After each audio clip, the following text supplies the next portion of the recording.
Quando eu comecei a residência médica, eu já sabia o que era ser médico. Já tinha trabalhado um ano, já tinha atendido em pronto-socorro, já tinha cuidado de pacientes graves, já tinha tomado inúmeras decisões sozinho. Então, eu não cheguei na residência médica completamente cru. Porém, eu descobri uma coisa muito rápido. Saber ser médico não significa saber ser especialista. E por mais bobo que isso possa parecer, essa talvez seja a primeira coisa que ninguém me contou antes de começar a residência médica. Você não está apenas continuando a faculdade, você está literalmente aprendendo uma nova profissão dentro da medicina. E pelo menos para mim, essa transição foi muito maior do que eu imaginava. Eu resolvi contar essa experiência porque muita gente passa anos tentando entrar para a residência, mas não faz a mínima ideia do que acontece depois que você consegue a tão sonhada vaga. Eu também não sabia. Eu fiz faculdade de medicina, onde hoje eu também faço residência, no Hospital Universitário Clementino Fraga Filho, da UFRJ. Então, no primeiro dia, quando eu atravessei a porta do hospital, eu tive uma sensação muito familiar. Era como se eu estivesse voltando para casa. Eu conhecia os corredores, conhecia a estrutura do hospital, eu já tinha passado 6 anos naquele lugar. E eu também estava muito feliz por estar voltando para um hospital universitário, porque eu valorizo muito o ambiente acadêmico. Eu gosto muito da ideia de estar em um lugar onde cada conduta é discutida, onde existem professores, onde existe pesquisa, onde eu tenho a sensação de que cada conduta é meticulosamente pensada para ser a mais correta possível para o paciente. Então, existia um certo conforto de estar retornando para um lugar conhecido. Só que, ao mesmo tempo, eu estava entrando em um serviço completamente desconhecido para mim, já que ao longo da faculdade eu tive zero contato com ortopedia, praticamente zero. Eu não tive a experiência de acompanhar um ambulatório, eu não tive a experiência de conhecer a enfermaria, não conhecia exatamente a rotina do serviço, nunca tinha acompanhado uma cirurgia ortopédica ali. Eu até conheci alguns professores de vista, porque ao longo da graduação a gente tem a disciplina da ortopedia, mas ela é só teórica. Então, alguns deles até tinham me dado aula ao longo da faculdade, mas era um contato mínimo. Então, foi uma sensação curiosa, como se eu estivesse voltando para casa, mas ocupando um espaço que eu não conhecia, um cômodo da minha casa que eu nunca tinha entrado. E logo nos primeiros dias, eu pude perceber que boa parte do que eu tinha aprendido trabalhando como médico não seria nada suficiente para aquela nova rotina. Antes da residência médica, eu trabalhei basicamente em plantões de pronto-socorro e de clínica médica. Então, era atendimento de dor abdominal, tosse, pneumonia, infarto, AVC. Era uma rotina de porta aberta, então era uma medicina muito diferente da que eu começaria a praticar na ortopedia. Eu já tinha desenvolvido uma boa habilidade para tocar ficha, fazer uma consulta, fazer uma boa evolução, mas eu não sabia como acompanhar o pós-operatório de uma cirurgia ortopédica. Pra você ter uma ideia, eu não sabia quando um paciente poderia pisar no chão, por exemplo. Não sabia quando ele poderia movimentar aquele membro, quando ele deveria manter-se imobilizado. Não sabia que às vezes duas pessoas submetidas à mesma cirurgia receberiam orientações completamente diferentes baseado no perfil de cada um. Existem procedimentos em que o paciente precisa começar a se movimentar rapidamente, outros que eles devem permanecer imobilizados. Alguns pacientes já podem sair andando imediatamente e outros simplesmente não podem apoiar o pé no chão. E tudo isso depende da fratura, depende do perfil do paciente, depende do acidente, depende da qualidade do osso e de várias outras coisas que eu ainda estava começando a conhecer. Cada cirurgia nova criava um pós-operatório que eu nunca tinha acompanhado.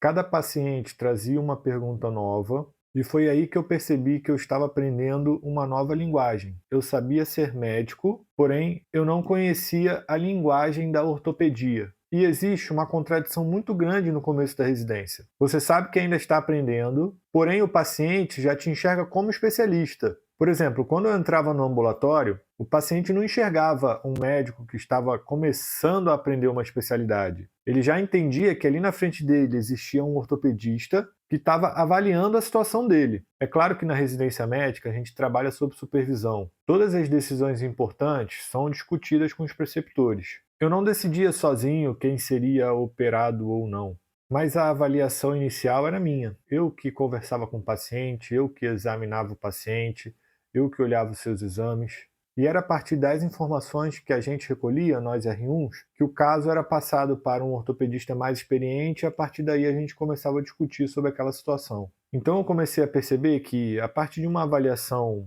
mal feita, a informação poderia chegar completamente diferente para o preceptor. E em algumas situações, a partir das avaliações, esse paciente poderia receber uma indicação cirúrgica ou não. Isso mudou muito a forma com que eu enxergava a responsabilidade que o médico residente possui. Eu ainda estava aprendendo, mas o meu aprendizado acontecia dentro de decisões reais, dentro de pacientes reais. Não era como se fosse uma pergunta dentro de uma prova. Outra coisa que ninguém tinha me explicado é como acontece o aprendizado dentro da residência médica. Antes de passar na prova, talvez eu imaginasse que existisse uma figura como a de um professor, alguém que organizaria o conhecimento, explicaria cada assunto, mostraria o caminho completo. Mas não foi isso que eu encontrei. Os preceptores, eles estão presentes, eles orientam, corrigem as condutas equivocadas, discutem os casos mais difíceis, conseguem mostrar exatamente o que a experiência deles construiu ao longo de 10, 20, 30 anos de profissão. Mas eles não conseguem colocar em 3 anos todo o conhecimento de uma especialidade dentro de você. E quem precisa construir o próprio conhecimento é o residente. A residência, ela oferece o serviço, oferece os pacientes, oferece a estrutura, oferece as cirurgias, oferece um caminho. Mas quem precisa percorrer esse caminho é você. E boa parte das orientações do dia a dia, eu diria que cerca de 95% das vezes, vem dos seus residentes mais velhos, do R2, do R3. São pessoas que passaram por aquela mesma etapa 1 ou 2 anos antes e conhecem todas as dificuldades daquele período. Eles explicam como organizar a rotina, como tocar a enfermaria, como apresentar os casos, ajudam nos ambulatórios, nos plantões, ao mesmo tempo que eles também estão em formação. Eles também têm dúvidas, também estão construindo a própria maneira de trabalhar. Então, nesse caminho, você precisa aprender a respeitar a experiência dos seus R+, e também diferenciar quando precisa discutir algum caso com os seus preceptores. Então, para muita gente, para mim também, é um verdadeiro choque de realidade perceber que a residência ela não funciona certinho como uma escola, uma sequência de aulas. Você aprende vivendo o serviço, observando, estudando, errando sob supervisão, sendo corrigido e voltando no dia seguinte menos ignorante do que no dia anterior, ou tentando. E o início da nossa formação foi basicamente anatomia.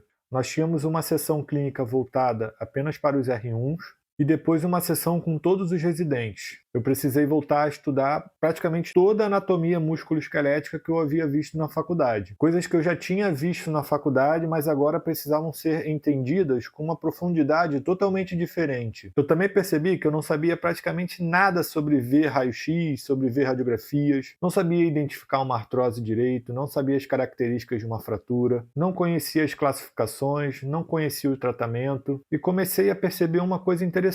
Quando você conhece pouco sobre um determinado assunto, vários problemas parecem uma coisa só. Quando você começa a estudar, você descobre que aquele sintoma, na verdade, tem inúmeras causas. Por exemplo, uma dor no ombro, antes para mim, era só uma dor no ombro. Depois que eu comecei a estudar ortopedia, você percebe que essa dor no ombro pode ser artrose, pode ser um manguito, pode ser cabo longo do bíceps. Existem inúmeras causas de dor no ombro que, para um médico generalista, nem passa na cabeça dele. Então, aquilo que antes parecia simples começou a ficar muito mais complexo. Não porque o problema tivesse mudado, mas porque o meu olhar começou a mudar. Eu não tinha descoberto as respostas, eu tinha começado a descobrir as perguntas que eu ainda deveria fazer. Outra experiência que me marcou foi descobrir que aprender uma especialidade cirúrgica não é exatamente aprender só a operar. Eu digo isso como alguém que está começando a aprender e ainda não tem autoridade suficiente para tomar essas decisões sozinho. O que me marcou foi observar como os ortopedistas experientes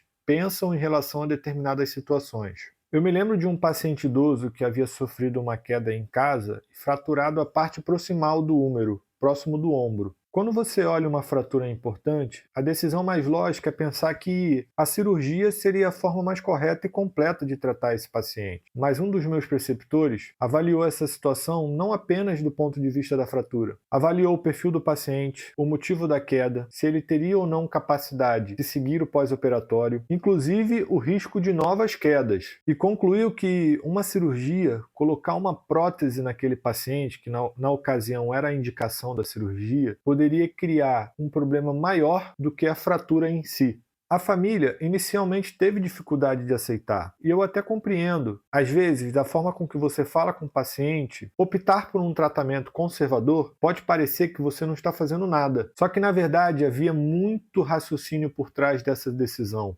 O paciente foi acompanhado e evoluiu muito bem. E aquilo me ensinou uma coisa que eu estava começando a entender. A experiência de um verdadeiro cirurgião, ela não vem apenas quando ele decide operar. Ela aparece, inclusive, quando ele decide não operar baseado em determinadas situações. Observar alguém experiente dizendo não por um motivo certo, com certeza mudou a forma com que eu enxergo a especialidade. Porque o não pode ser tão importante quanto o sim. Então, depois desses primeiros meses, eu consigo elencar algumas coisas que ninguém havia me contado antes de eu entrar na residência. Ninguém havia me contado que logo que eu entrasse, eu já seria enxergado e cobrado pelos pacientes como especialista. Ninguém tinha me contado que boa parte da minha formação vai depender da minha capacidade individual de estudar e buscar respostas. Ninguém tinha me contado que os residentes mais velhos seriam tão importantes em determinadas situações quanto os preceptores. Ninguém tinha me contado que problemas aparentemente simples se tornariam muito mais complexos à medida que eu fosse conhecendo o conhecimento por trás daquilo. E também ninguém consegue, na realidade, te passar o quão intenso a residência médica é. Eu, no início, costumava conversar com meus colegas que algumas semanas parecia que a gente já estava há meses lá naquele lugar. A gente começava muito cedo,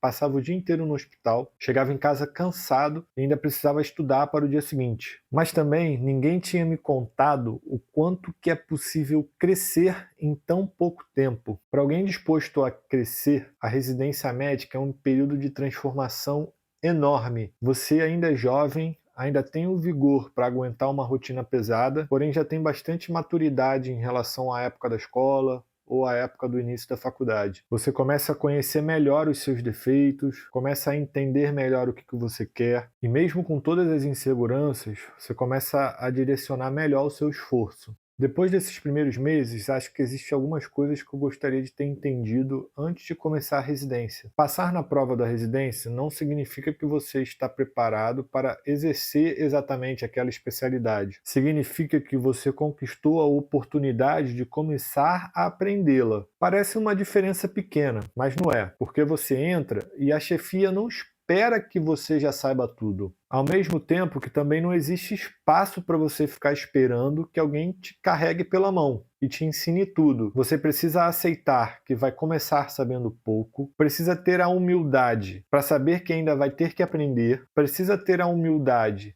de perguntar, precisa ter a disposição para estudar aquilo que você viu ao longo do dia, precisa voltar aos assuntos básicos, precisa escutar os seus residentes mais velhos, precisa observar seus preceptores, e também precisa aprender a reconhecer quando você não sabe determinada coisa. Talvez essa seja, para algumas pessoas, a parte mais difícil, porque você já se formou, você tem aquele orgulho de ser médico, e de repente, quando você está no seu auge da formatura, você precisa retornar à posição de um iniciante, como se você estivesse no primeiro período. Só que ser iniciante também não significa ser incapaz.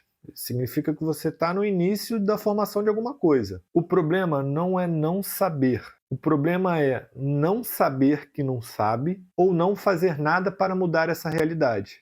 Então, para quem está pensando em começar uma residência médica, talvez a principal coisa que eu tenha para compartilhar hoje seja isso. Não entre apenas esperando que você vá receber o conhecimento. Entre disposto a construir o seu caminho. A residência ela pode te oferecer um bom serviço, bons professores, muitos pacientes, uma estrutura, cirurgias, discussões, casos difíceis, mas nenhuma dessas garante sozinha que você vai sair dali um bom especialista. Duas pessoas podem passar pelos mesmos serviços, acompanhar as mesmas cirurgias, ter sessões com os mesmos preceptores e terminar a residência com formações completamente diferentes. Porque uma parte fundamental desse período é como você aproveita cada momento que você está nele. Depende do quanto pergunta, do quanto estuda, do quanto observa, do quanto você aceita ser corrigido e o principal, do quanto está disposto a aceitar a própria responsabilidade da sua formação. Eu ainda estou no meu primeiro ano, então não sei muito bem como eu vou enxergar tudo isso ao final da residência. Talvez algumas opiniões mudem e provavelmente vão mudar, mas hoje eu consigo dizer que a residência não está me ensinando simplesmente respostas, ela está me mostrando a quantidade de perguntas que eu ainda